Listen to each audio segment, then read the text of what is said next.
Welcome back to another episode of Christian Natural Health. Today, I am very excited to have Dr. Nasha Winters with us.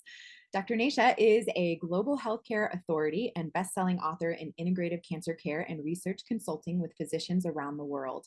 She has educated hundreds of professionals in the clinical use of mistletoe and has created robust educational programs for both healthcare institutions and the public on incorporating vetted integrative therapies in cancer care to enhance outcomes. Dr. Winters is currently focused on opening a comprehensive metabolic oncology hospital and research institute in the US, where the best that standard of care has to offer and the most advanced integrative therapies will be offered.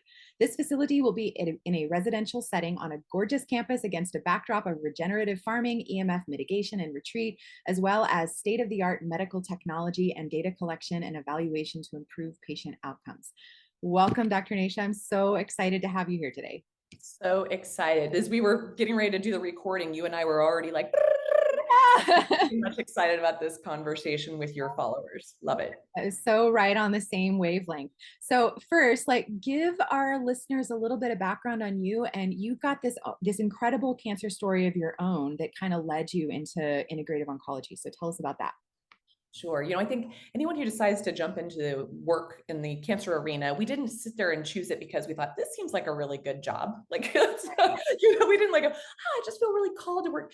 We've had a personal experience that usually draws us into this field, either directly impacted by it or, from ourselves or a very, very close loved one, or just really watching people suffer with this condition. And so I'm no different than that. And I started out in the world with a lot of health issues. So wish I would have had access to a terrain-based practitioner or an integrative naturopathic colleague, way back in the day when I was dealing with all my health issues from basically birth up until the moment that I was diagnosed with terminal cancer, stage 4 ovarian cancer, end stage organ failure, just shy of my 20th birthday. The official diagnosis didn't come until just a few weeks after my 20th birthday, but I'd been in and out of the ER for months on end leading up to that. And it was just wrongfully, diagnosed or misdiagnosed or missed in general, because I was like the zebra we talk about in medicine, like in 1991, who's thinking that a 19-year-old has stage 4 ovarian cancer? Right, exactly. Right. So we don't really blame, that community for this because we'd miss it today, right? It's not what you're looking for. It's not what you would ever expect. And I had such a chronic illness history that it was just expected, like, oh, this is just your PCOS, or this is just your endometriosis, or this is just your IBS, or this is just your rheumatoid arthritis, or this is just your, so everyone just kind of kept putting it in the boxes that had already been sort of labeled for me. Sure. Yeah. At that time. And so that diagnosis was a giant aha, wake up call for everybody involved, myself included. And to be really kind of just forthright with your listeners, it came at a really interesting time in my life because I was really questioning whether I should be here or not, and had actually struggled with suicidal ideations and even attempted suicides in the years prior to my diagnosis. And so for me, it was such a blessing in that it was the ultimate sort of wake up call, the ultimate messenger, the ultimate shake me awake to say, do you want to live? Here's your opportunity. You can have an exit strategy or you can choose to live. And for me, I appreciate that there's people that cancer becomes their exit strategy. They may connect with this is my time. But for me, it lit a pilot light that said, not my time. I got to figure out why a 19-year-old would have this diagnosis when it's so uncommon. And that's what I set out to do. I didn't set out to cure it or live. I just wanted to understand the why. And here I am 31 years later at the time of this recording, with that terminal diagnosis, still learning the why for myself, as well as tens of thousands of patients globally. Yeah, wow, what an amazing story. So considering this was early 1990s, how did you come to get the information that you got in order to turn things around? Like, did you just figure this all out on your own or? Yep, because in 1991, there was no Dr. Google. There was no, this is pre-integrative medicine. We started the department, NIH was starting kind of quietly to start to create a department of alternative medicine, is what they initially called it with NIH. And then it moved into CAM, complementary and alternative medicine, into the 90s. And then later in the 2000s, it evolved into the Center of Integrative Medicine, which is sort of the moniker of today, right? Like that's how we think of it today. So this is early on, before anybody was groovy in this field, right? Like it just out there. There were no influencers, there was no that Facebook pages of support. So I did. I had to really go it alone. I Mhm. was pre-med, so I had a very inquisitive scientific mind, and I started researching everything I could through the Dewey Decimal System and on microfiche because that's what was happening back in the 90s, pre-internet, like all Oh, the yeah. things. And so I started learning different things along the way. And because I was so ill, one of the most fundamental things that happened accidentally, which you and your listeners understand that nothing happens accidentally. I feel very guided on this process, but um, I had a bowel blockage, and so I couldn't eat anything. If I ate, it caused extreme, excruciating pain that made me want to leave my body, but it also made me very nauseous, and I would throw things up. So I literally could not eat for 2.5 months. And with my giant swollen ascites filled belly and my bowel obstruction and my organ failure, that was probably in hindsight the best thing that could have ever happened. And Yeah. it was an accident, right? We now, today in the modern eras, we can actually go back and look at work by people like Dr. Moreshi from 1909, showing that one of the biggest strategies to tumor debulk is actually fasting. So I accidentally fasted. I had definitely had my 40 days and beyond in the desert of my psychology of this process and my Yeah. spirituality of this process. And so that helped dry up a lot of the ascites, even though I had to have a few taps during that time. It helped me debulk some of the tumor to take some of the pressure off that was causing so much pain. It gave my digestive tract and my organs, my kidneys and my liver to recover from some of the burden it was carrying. And then slowly and surely, I started to learn other tools. I started to bring on some acupuncture for my appetite and for my pain management. I started to work in a health food store to get access, because I was very poor, to have access to quality food and to supplements that I couldn't otherwise afford. So I basically take home whatever food they were going to throw away and was living on that. I had to do a 2-year family fast. I came from a lot of toxicity, a lot of abuse, a lot of trauma. As I mentioned, came from a lot of poverty as well. And so I just needed to pull myself away and do some inner resourcing with these things. And so those pieces just bought me the time to keep, as I say, kicking the can down the road a little bit further. And each time I'd hit a certain milestone, I'd learn something new and I'd apply it to myself. And then I'd hit another spot and apply it to myself. And suddenly they told me I'd be dead in 3 to 6 months. Suddenly I'm past 6 months and I'm still here. No one knows why, especially me. I stumbled across a book the day they told me that there was nothing they could do. I was pretty traumatized and ended up in the library, and in 2 hours inhaled a book that just seemed to jump off the shelf to me, called Quantum Healing, by an unknown writer at that time, Deepak Chopra. Yeah. Right? I mean, this is back in the day. I switched my pre-med degree from biology and chemistry to psychology and chemistry.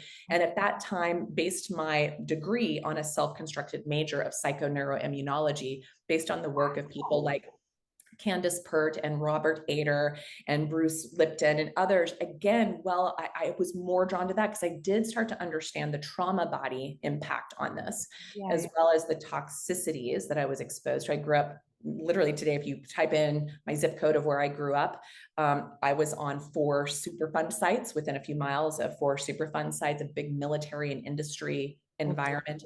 So, I was so poor, we lived on extremely processed sort of secondhand, shopping at the cheap grocery stores, and just like boxed thing, and the pink meat that we called hamburger and stuff like that. Just all those things, like I had no nourishment in my body. And so I learned these things along the way of like how to like tweak one thing, tweak another. It didn't come overnight. It took me a good 10 years, I would say, to get myself stable enough to start to trust that I actually might survive.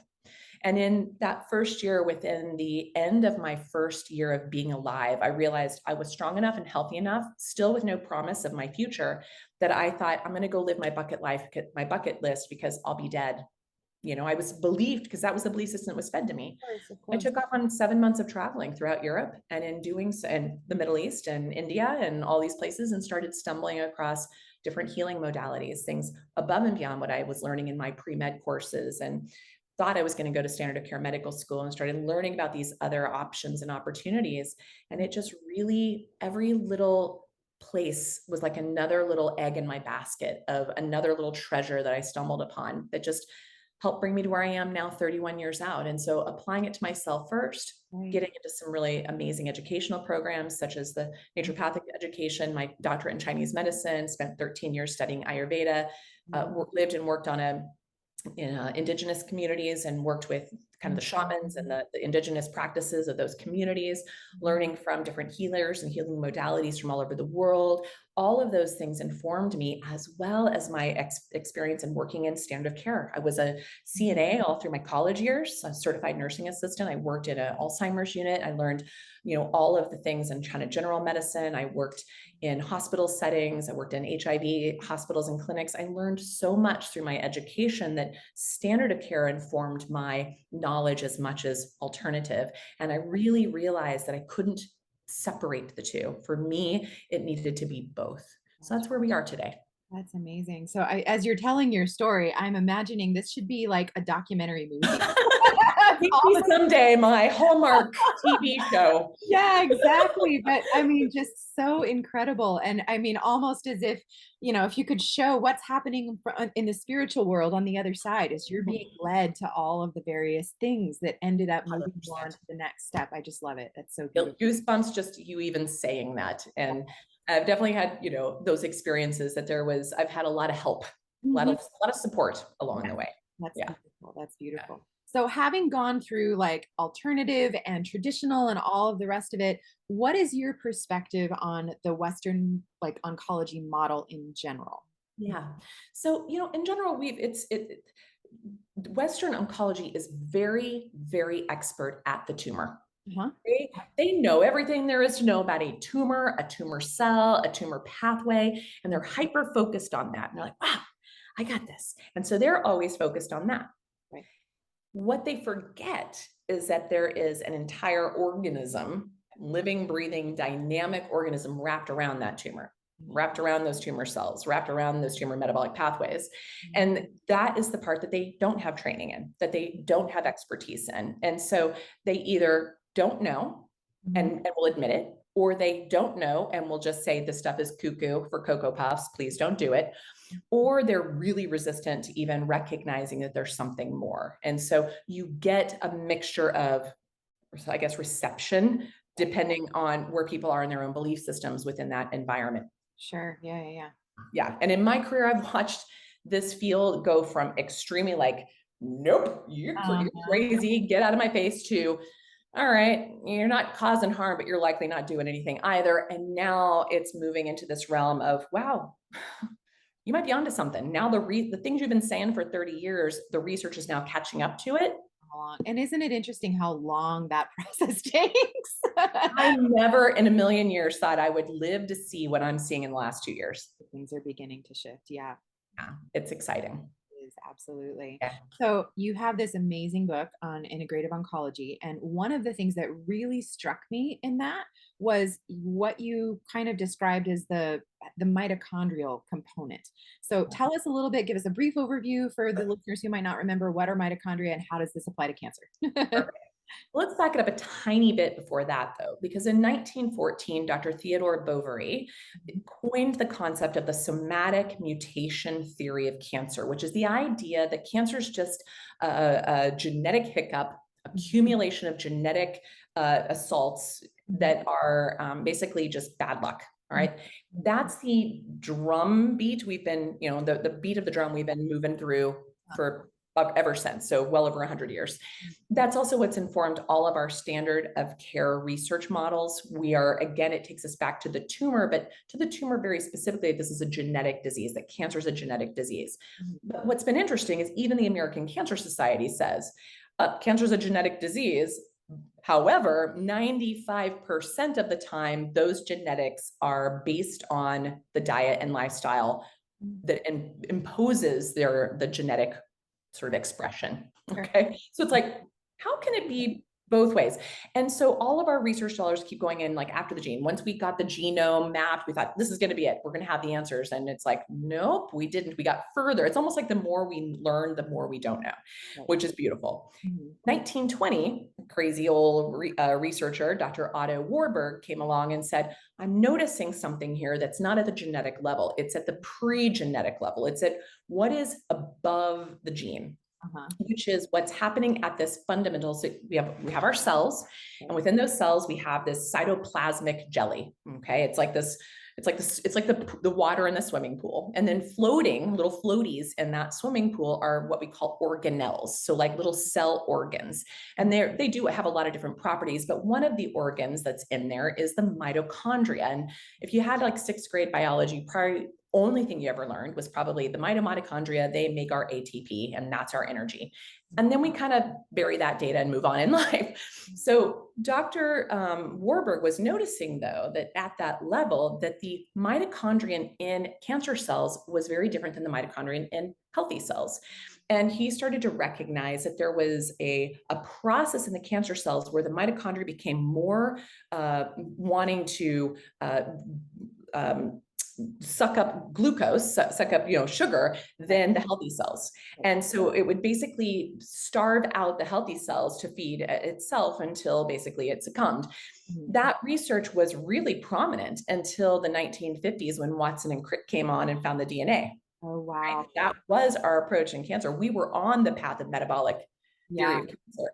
But then Watson and Crick came along and basically took us off that path and pushed us down the DNA problem all over again. Mhm. Mhm. Fast forward to 2011 when Dr. Thomas Seyfried's book, Cancer as a Metabolic Disorder, it's like he dusted off the old data of Warburg, brought it back to even though people like Dr. Mina Bissell was researching it and talking about the importance of the extracellular matrix, basically the cytoplasm and the behavior of the mitochondria and whatnot, back in the 80s, and other people came along doing it as well, his work really started to change the narrative, starting to show us that really cancer is a metabolic disease. So it's when the mitochondria, which are those, yes, they are our production of ATP, but it's more so about a general energy exchange and a general response that your mitochondria are little signaling. They take in all the data that's coming through, whether, what you're eating, what you're drinking, what you're thinking, interestingly enough, impacts the energy pathways within that cell. So that's where the psychoneuroimmunology really plays a role here, but Yeah. also what it's being exposed to, the toxins in the environment, the pharmaceuticals, things that basically make that mitochondria suffocate and shift metabolically into a deranged cancering pathway versus keeping it on track, because our mitochondria, when they're healthy, when they're functioning well, they're the cleanup system too. They're directly in charge of apoptosis, programmed cell death. So basically when a cell gets a little, Uh-huh. you like that? That was like really good. If the one's Very listening, what did she just do? But nice. it's a cleanup system. It recognizes, boy, this cell isn't working well anymore. And when you have a cell that's not working well, it could signal more damage, and it could start to signal DNA breakdown, DNA damage. Mhm. And so when your mitochondria are doing their job, they self-regulate.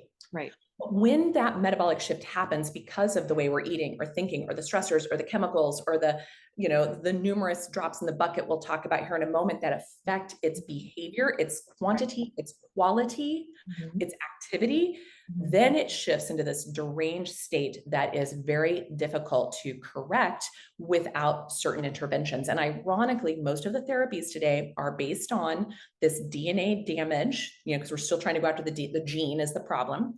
And those therapies, ironically, make the mitochondria suffer more. Of course. So it's hard to poison a body back into health. And it's not even to say that chemo is bad, but it should be used differently in the context of what we've now learned. Right. And so the metabolic approach is starting to really overtake the genetic approach. And they're understanding that really what's happening at that metabolic level is what's driving the genetic level. And then one last piece to this, which is very interesting, is how we started, how we're still promoting this as a genetic disease is really beyond me, because we've been able to do what's known as nuclear cell transfer studies. So when we talked about that cytoplasmic swimming pool and the little organelles floating around, you have your mitochondria and all these other little organs, but you also have this big organ that kind of looks like a big sunshine or a big moon, which is your nuclei, which is where your DNA is stored. That is the DNA information. That's the genome right there. Right. If this is a genetic disease, as Bovary and the entire medical system has theorized that it is, if you took a cancerous nuclei out of a cell and you took out and replaced the nuclei of a healthy cell, theoretically, you should turn that into a cancer cell, Mhm. and vice versa. Yeah. Never, ever happened Mhm. after gajillions of experiments all over the world coming up with the same results, Mhm. scratching your head saying, this can't be a genetic disease Exactly. at all, at all. Yeah. And that's where everyone's like, we can still talk about genes. Genes are still important, but you have to go upstream, which is Mhm. to that level of the mitochondrial metabolic function. Absolutely. And so, kind of hand in hand with the idea of the dysfunction of the mitochondria over time, we've seen the cancer risks explode since 1940, and the world is also simultaneously, correlation possibly, getting dramatically more toxic. So, what are those statistics? Like, how are things going in the wrong direction in terms of risk factors? Sure, that's such a good question. I mean, three major things have happened in the last 150 years. Mhm. Once we moved into the industrial food revolution, we went from an average of 5 pounds of sugar per person per year to about 145 to 175 pounds of sugar per person per year, which right there gunks up the mitochondrial Oh, machinery. yeah. Okay, like that alone was plenty. Right. The other thing is we had World War II. Uh-huh. World War II is, I mean, wow, it impacted every being on the planet. But what happened at the end of that is we had an amazing excess Mhm. of ammunition. And Mhm. we're like, what do we do with that? And some smart person behind a desk said, let's turn it into pharmaceuticals and agriculture. Wait, what? I didn't. Yeah. Yeah. So we took all of our ammo and all those things, and we made nitrates for fertilization, fertilizer for our crops. Sure. And we took the for instance, like the mustard gas is what later became chemotherapy and many of these things. So we're like, where do we put all this stuff? Where do we put all these things that were basically acts of killing, right? And let's put it into the thing that's supposed to nourish us and recover us, like heal us. Right? That's where that shifted. And so we've changed drastically. The other two things is that we now have had well over 80,000 new chemicals presented to our bodies, to our planet since the 1960s that have never existed beforehand. Mm. And we might have studied about, and this is not my statistic, this is the world statistics, we've studied less than 500 of them well. So we don't even know the mess, and we don't even know how they interact with each other. I mean, we know, but we don't know. Yeah, no. And then so that's really a frightening endeavor. And then the other thing is just how we've changed our food practices. So now we monocropped the planet. We used to have massive plant diversity. We used to have massive soil. We didn't till. When you start to till, you actually break up the mycorrhiza. You break up the microbiome of the earth. You break that up and you actually diminish the nutrients. We've dropped our nutrition from over 50% from the foods we eat today. And then let's just even start talking about the chemicalization of our food, from our plants that are being ubiquitously sprayed with or just rained on from glyphosate soaked rainwater, to our animals that are now being put in little factories and never to see the light of day, to eat food that is not in their genetic match, which is clearly not in our genetic match. And then the antibiotics and the hormones that we're pumping it up to get our return on investment dealt with here. It's a doozy, right? And so those are the things that have changed. And folks are like beating up the wrong players. They're like, oh, it's meat that's killing the planet. I'm like, no. Or they're like, oh, it's, everyone's trying to like get very dogmatic. For one little thing, right? A collection of things. We've changed a lot of things in a very short period of time. And now we're all swimming. It's no longer a matter of if you're toxic, it's how bad is it and how does it interplay with your own epigenetics, your own expression of your genes? Because we all have we're like to have our own little blueprint, each of us. And so some of us, like my husband loves the smell of gasoline. Like he loves it. It's weird. It's a weird pathology. But he's got super fast glutathione processes. He can take that stuff, put it in and excrete it out. I get a waft of it. I got a headache. I'm nauseous. My body doesn't have the ability to process that stuff. So it comes in and it just poisons me directly. We all have a different sort of baseline. And so some of us have more resilience than others, and some of us have less resilience than others, and nary the two shall meet. And so that's where we've gotten is even be able to critique and analyze where each person is to help to also best support and serve them. So that's why when we're just saying, hey, everyone who's got stage 2 breast cancer gets this treatment, they Right. don't realize that there's massive outliers on either side of that bell-shaped curve, that maybe 20% have a nice response, and that's what we're basing our research on, and that's what we're basing our treatments on. But they forget about the outliers that will either have no response Right. or a horrible response. And that's what I'm interested in, is like, let's look at those outliers and let's see what makes them tick. Yeah, absolutely. So when I first started naturopathic school during the first like intensive weekend, it was Dr. James Sensenig who did this. I know, there's this one analogy that's always stuck with me, and he says if you want to get rid of mosquitoes from a swamp, there's two ways that you can go about it. You can either kill each individual mosquito, or you can drain and aerate the swamp, and the mosquitoes will leave. And Nailed it. yeah, We've been swatting and spraying mosquitoes in all fields of medicine for far too long.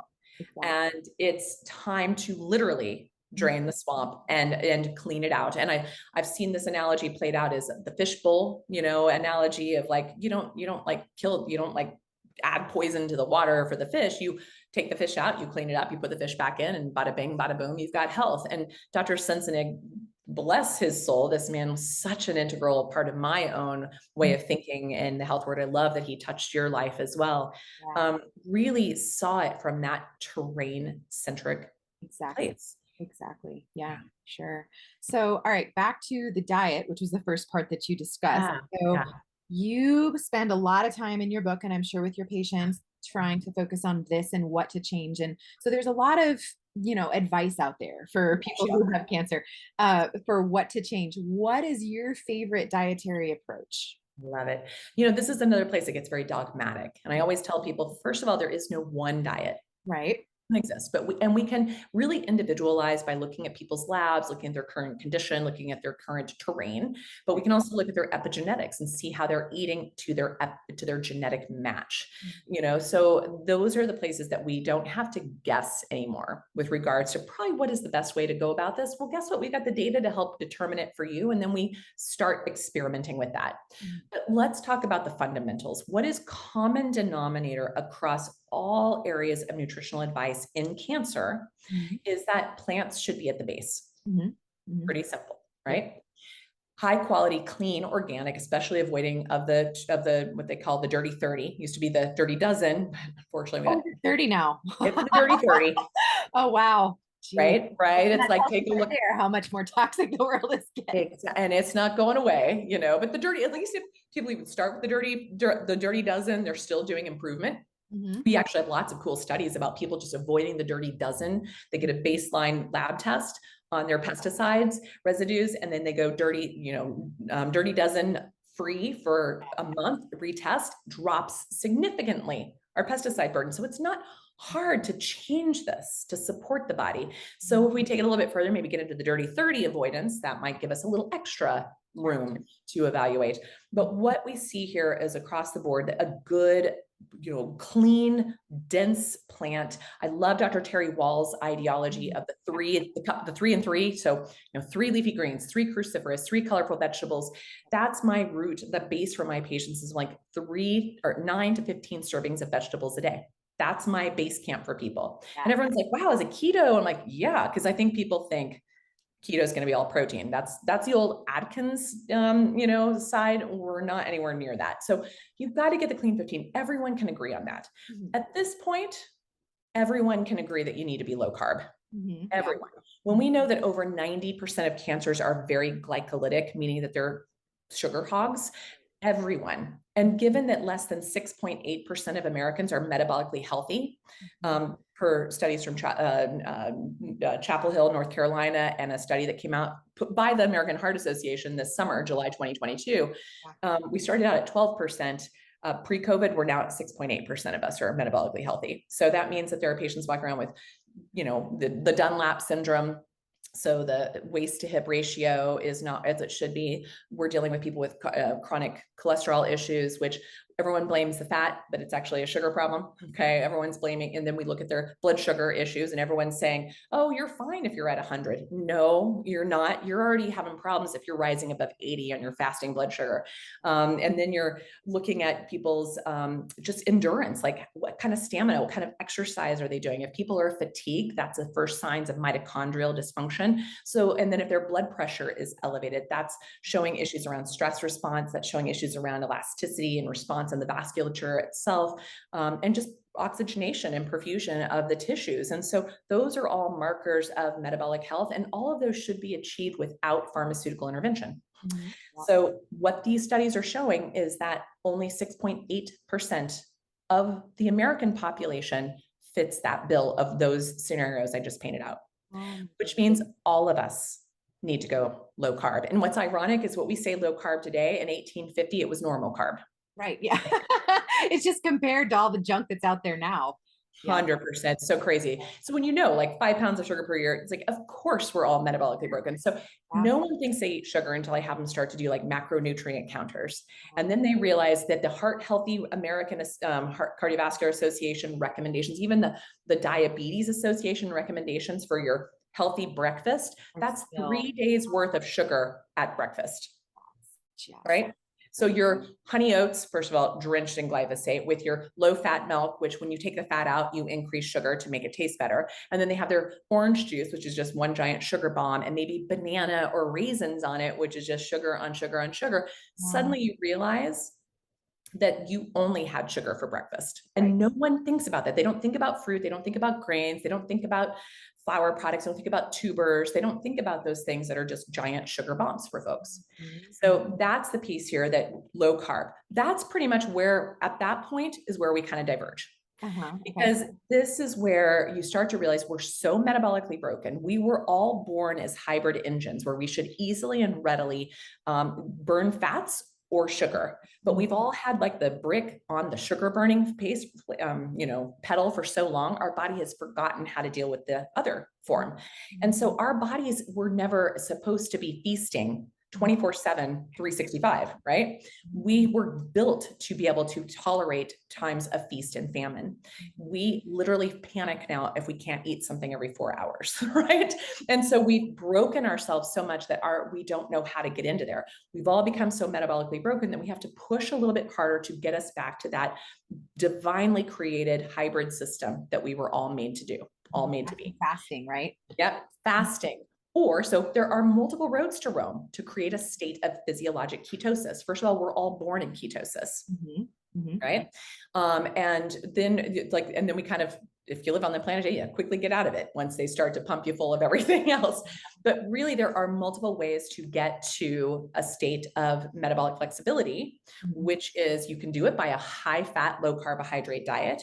You can do it by just a low carbohydrate diet. You can even do it as a carnivore diet. You can do it with exogenous ketones, and you can do it with various forms of fasting. So there's no one right way, but when you are eating, and at the timing in which you're eating, you need to be looking at a new model of your food pyramid, which is plants first, fat second, protein as a condiment. And then depending on your metabolic flexibility, you may be able to tolerate a little bit of stevia or a little bit of monk fruit, a little bit of organic dark-skinned berries, or a little organic green apple, okay? But until you're metabolically flexible, you don't really get those either until you push yourself back into nature's state for you. And then what happens is you become metabolically flexible. You kind of easily switch in and out that you should just naturally, when you go to bed at night, 13 hours later, you should be in ketosis. That's metabolic health. And so what's even intriguing to me is a study came out from MD Anderson several years ago showing that women who'd had breast cancer, if they fasted 13 hours or more every night, so basically finishing dinner at 6 p.m. and not breaking fast till after 7 a.m., they had a 70% reduction in breast cancer recurrence than their counterparts who basically ate ad libitum. Oh, wow. That's amazing. They didn't even ask what these ladies ate during the day. They could have been eating Twinkies. So we're learning that even the timing is big. And Uh-huh. so think about ourselves just from not too long ago. The incandescent light bulb has not been around that long, you guys. Your great grandparents will remember Yeah. before this time, typically, Sure. right? And so when now we can basically eat and work around the clock thanks to false light, Yep. we've messed with our circadian rhythm. We've messed with our metabolic health. Blue light screen exposures kick up your glucose and insulin levels. So even if you're eating perfect, but you're sitting in front of a blue screen at 3 a.m., you are messing with your health, right? Uh-huh. So this is really big. We can watch the insulin levels go up, the insulin growth factor levels go up, which are major drivers in the cancering process. And so our recent ancestors were basically eating between sunrise and sunset. So Mhm. if you could even just simply get into the habit of eating only when the sun is up, you Mhm. probably will do yourself a lot of good. Yeah. Not even worrying yet about what to take out of the diet. Then once you master that, then start to push yourself. See if you can handle 13 hours. Mhm. Once you master that, see if you can handle 16 hours. Once you master that, 18, 24, 36 on. And the rule of thumb I work my cancer patients into doing here is getting every day 13 hours without fail. Mhm. Twice a week, pushing it a little bit harder with a 16 to 18 hour. Mhm. Depending on their cancer type and their chemo regimen, we will do usually a 24-hour fast once a week Mhm. and then a 3-day water fast once a month. And Mhm. then for folks for the long duration, people like Thomas Seyfried and people like the longevity researcher, Dr. Valter Longo, Mhm. suggest a 5 to 10-day water fast twice a year could theoretically lower cancer risks by 70%, Amazing. It's right? And it's free. yeah, absolutely. That's Right. And you work up to it. And if you are someone who needs to jump in on it, you want to have some medical guidance and support because we help people get there fast, easily Mhm. with our supportive therapies. But man, everyone can get to this point. Even my type 1 diabetics, even my type 2 diabetics, we know how to get, really extensive insulin dependent diabetics. Yeah. We can get folks there. And once they get there, we make them way more metabolically flexible. They're Mhm. able to cut back their insulin. They're able to get completely off their insulin. We've even seen patients get off their insulin with type 1 diabetes, which I never thought was Wow. possible. I've had 20 of those in my career. That's amazing. Shock, shock. Some people on insulin for over 18, 20 years. So it's not even like, oh, just the newly diagnosed. No, we've seen some pretty amazing things. And there's a couple of our colleagues who practice this and know exactly how to support someone through this process. So Mhm. don't let the belief systems block you because truly anything's possible. We are far more powerful than we've been led to believe. Amen. Absolutely. I love that. Yeah. So, what would you say, still on the diet Sure. topic, Yep. Yep. to somebody who would say, okay, if you have cancer, then you have to be alkaline and you have to avoid all animal products? What's your Sure. answer? Well, first of all, alkaline is not possible with a diet. Mhm. And everyone thinks that it is. And Yeah. the other irony is that the acidity that everyone thinks is the cause of cancer is actually the response to cancer. Wow. Okay. It comes after the fact. The cancer is what acidifies the microenvironment. Okay. Okay. And you cannot eat your way out of. I mean, if you're going to keep eating like really high omega 6s and really processed food, you're going to keep aggravating it. So that's what you want to avoid. But it's not like, oh, more vegetables are going to fix this or no meat is going to fix this. That's not how it works. The only Right. way you can really overcome alkaline acid issues is with pharmaceutical intervention. Mhm. That's because the body is so beautifully set to homeostasis that if you take in something acidic, the body quickly makes it alkaline. If it takes in something alkaline, it quickly makes it acidic. It's constantly in that, and you can't have like this is the beauty is like it's divinely created for that, and the only way to really interrupt that is with pharmaceutical interventions. So there's that piece, and then the other piece around the meat, Mhm. right? This is coming from a person who's a recovering vegan and a recovering vegetarian. All right. Pretty Uh-huh. early stage. And so I really, because that's all that there was back in 1991 is, oh, everyone should be on a raw food vegan diet. And there's still people out there promoting this, despite the fact that cancer patients have very, very low magnesium, vitamin K, vitamin D, B12, vitamin A, zinc, and Mhm. I'm missing one, but I think those are the main ones. So Yeah. we're missing those. Mhm. And guess what? That's also the nutrients that are missing in our vegans and our vegetarian populations because most of those are derived from animal products. Yes, you can get a vegan vitamin D, but it's a vitamin D2 and it's not well absorbed. And for some people, it's toxic. Yeah. Yes, you can get carotenoids from vitamin A, but carotenoids are actually shown to proliferate cancer cells. So beta Ooh. carotene is contraindicated in our cancering population, especially if people have a SNP called BCMO1. Mhm. And then things like B12, everyone's like, well, you can get B12 from spirulina and whatnot. Well, guess what? A lot of our cancer patients can't metabolize that either, especially if they have FUT2, TCN2, MTR, MTRR, MTHF1, any of these SNPs that are difficult in absorbing their vitamin Bs. And then if they're taking the wrong form of vitamin B, it can actually make things worse in the methylation pathways. So there's just a lot of variations that you have to dig a little bit deeper. And I tell people, I don't want to get in a dogma war with you about your diet. Let me look at your data. Let me look at your labs. Your labs will tell the truth, because it is near impossible to get low enough carbohydrates on a vegetarian diet and virtually impossible on a vegan diet, to where you're still like, yes, you can get the carbs, but you'll starve to death at the same time. You will not meet your needs of protein, because protein in those environments are coming from legumes and grains, Mhm. both of which are lots of sugar. Right. So to get your protein needs to actually feed and support and to protect your DNA and to methylate and detoxify and to repair tissues and to keep you mentally on your game Mhm. Mhm. requires enough protein. Yeah. Those diets, yes, you can get enough protein, but you also do so by getting a heck of a lot more carbohydrate to meet those needs. Sure. So strategically, there are experts that can help people who eat those ways for whatever reason find their way forward, but it is very difficult. It's much more challenging, and they will still have to take an animal-based fish oil, vitamin D, vitamin K, and B12 Mhm. to actually be able to treat cancer for the long haul. And Yeah. that's really hard for people to grok. That's really painful for them to hear. And again, not based on dogma, it's based Mhm. on data, it's based Right. on the reality. Right. And so we can see that. So I tell people, if you're stuck or really attached to a particular diet, let's see how it's actually working for you. We can look at your epigenetics, we can look at your labs, we can look at your tumor process and Right. see how things are doing. So that's what we're looking at, is a plant dense, high quality fat, a little bit of protein based on the patient's needs. And that protein can come from eggs if you're a vegetarian, Sure. or good quality dairy products. But it Mhm. can also come from, if you have the right genetics, it can come from really good quality grass-fed and grass-finished beef. Mhm. Right? And so that's the other piece here. When we are looking at animal products, whether you're a vegetarian or an omnivore, it must be quality, because you do not want to eat a Superfund site. It's really Exactly. key. So I would rather people, when they're out to eat and they can't find something else, I'd rather you go the vegetarian route if you're not sure of the source. Right. Which usually, if you're eating out, it's going to be agriculture industry. Exactly, right? And so here's the bummer too, though, is my vegans and vegetarians have the highest rates of glyphosate, Of because course. grains and legumes, of course, they sequester the glyphosate. And so this is a known carcinogen.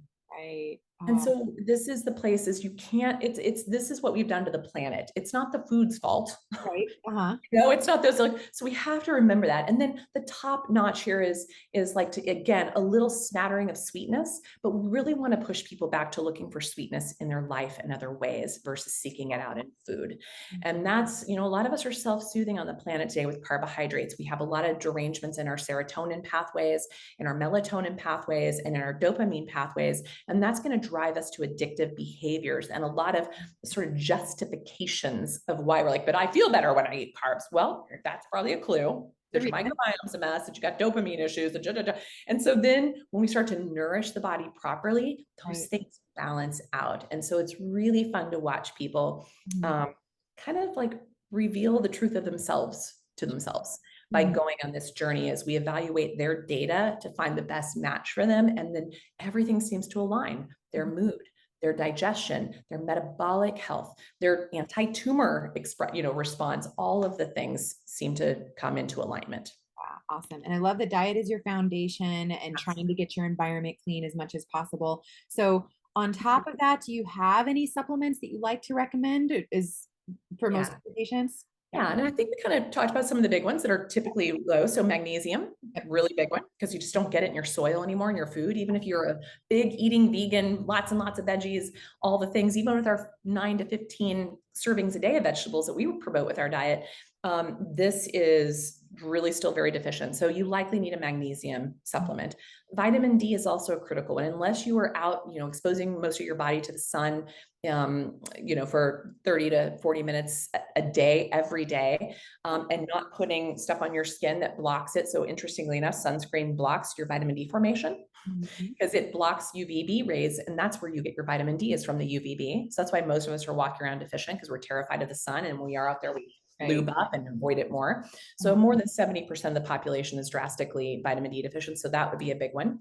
I also am really a fan in active cancering of higher dose melatonin. But again, I would have a physician help guide that because it can reset circadian rhythm. It can modulate hormones. It can act as a natural aromatase inhibitor or selective estrogen receptor modifier.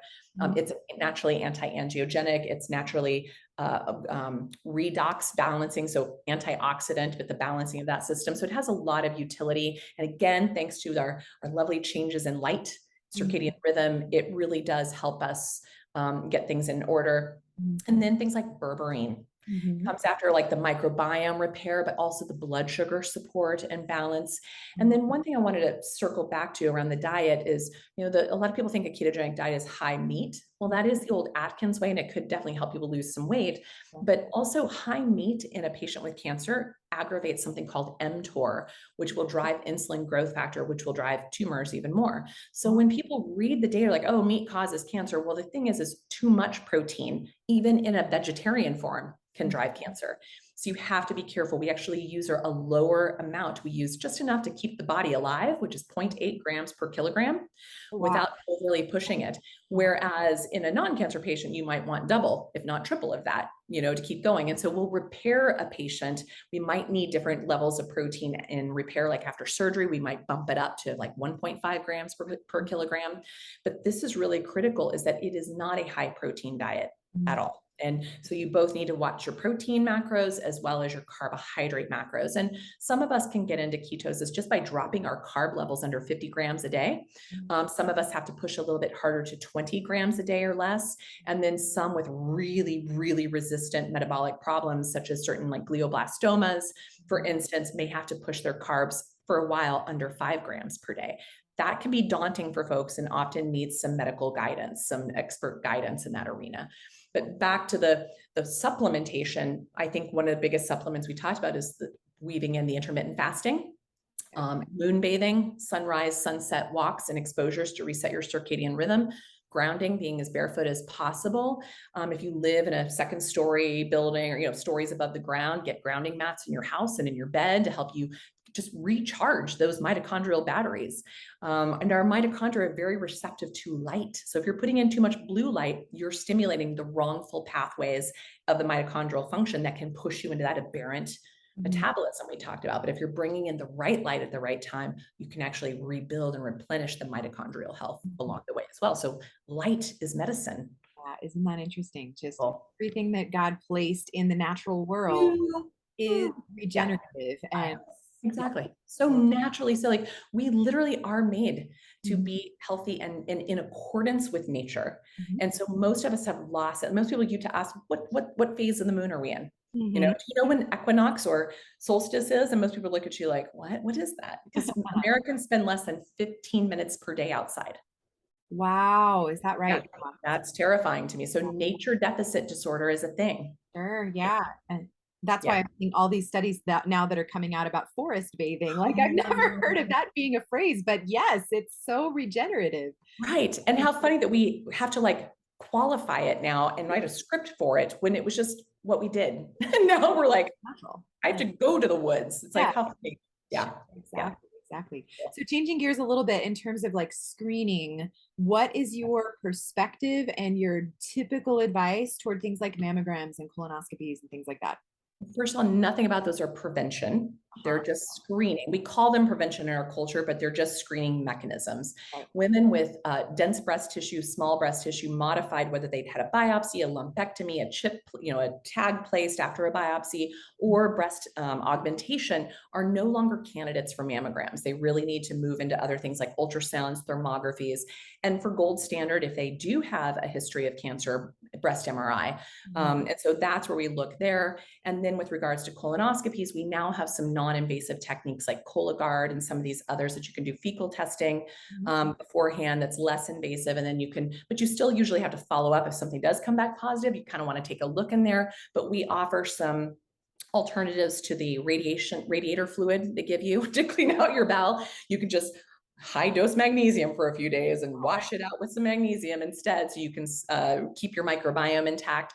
So there are ways that we use those as tools of screening. They're not tools of prevention. Real prevention would look at, what are your vitamin D levels? What are your markers of inflammation? What are your blood sugar levels? Those would be the places to start for true prevention, and then course correct those before they become a problem. Yep, absolutely. Love it. Okay, what have I not asked you that you want to make sure that you leave with our audience? I just want to make sure that the three most fundamental things for your health and well-being are that you're constantly inquiring about what brings you joy, Mm-hmm. or what are you grateful, and what did you come here to do? Mm-hmm. Absolutely. That is something to constantly be evaluating for yourself, because it will set the field, the environment in which you get well or get sick. And so I hope I can leave that with your listeners, that that's something that I want them to kind of check in with periodically. Fantastic. Love it. And where can people go to learn more about you?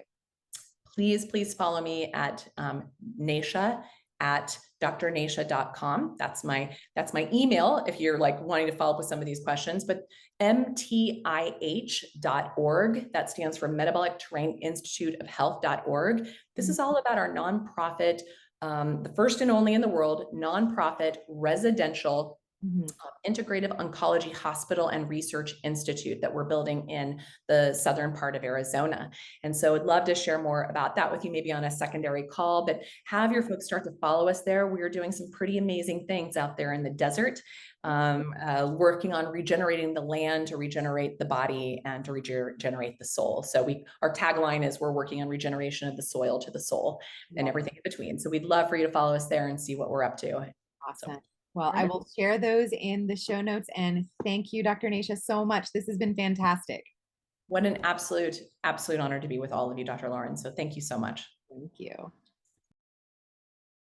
Are you looking for a holistically minded healthcare practitioner who truly treats root cause rather than symptom suppression? Unfortunately, even in the alternative healing professions, this isn't a given. That's why I've created wholehealthdoctor.com, a resource to help connect patients to healthcare practitioners in their area who share a root cause philosophy. Alternatively, most of the practitioners listed also practice telehealth. So if there isn't anyone local to you, you can still find a great practitioner to help you regain optimal health. Go to wholehealthdoctor.com. That's wholehealthdr.com. Type in your location or adjust the specialty that you're looking for and find the practitioner who's right for you.